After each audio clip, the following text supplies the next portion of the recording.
Today's Venti Fry philosophy is brought to you by one of the biggest sneak dissers of all time.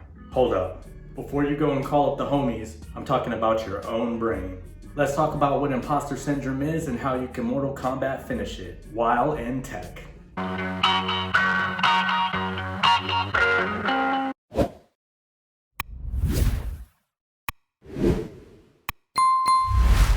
Hey Venti Fried family, it's your boy JW Tech Dev, your Venti Fried Chicken author and global cloud slinger. Let's get right into it. Imposter syndrome is something that plagues us all whether you realize it or not. There might even be a chance that you didn't even know it had a name until now. But let's back up a bit and define it. Merriam-Webster says a psychological condition that is characterized by persistent doubt concerning one's ability or accomplishments accompanied by the fear of being exposed as a fraud despite evidence of one's ongoing success. That's a mouthful. The Venti Fry definition says, in Python programming you have a thing called a while loop.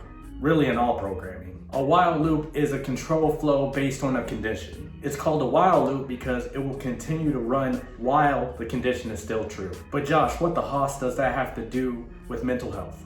A whole lot. Imposter syndrome is essentially a while loop from Hades. While your doubt is present, the code of despair continues to run. Jokes aside, this is more than normal self-doubt, and something that really plagues us within the tech community because of the problems that we're solving.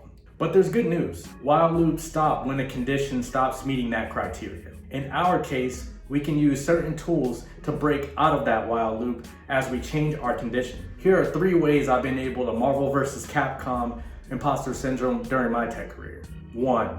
Use daily affirmations. I know it seems corny sometimes due to LinkedIn wisdom, but what stands true is you are your best asset. You are smart, you can learn anything, you are capable, and most importantly, you are enough. So be nice to yourself. Number 2, don't hide it from people.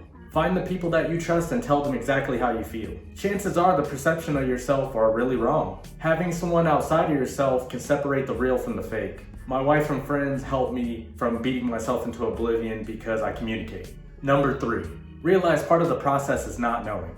Not knowing everything in your field or the field you're going into does not make you a fraud.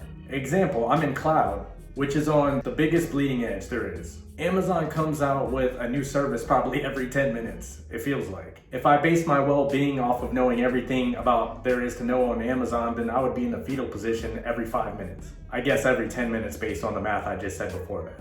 Sorry, I'm a habitual overthinker. A good friend of mine reminded me that technology is the hardest thing you can do on this planet. So we need to be merciful to ourselves, especially if you're just getting started. I hope this was helpful and insightful. In the comments below, let the community know what you use to fight imposter syndrome in your daily life. If you're struggling, feel free to inbox me on this topic.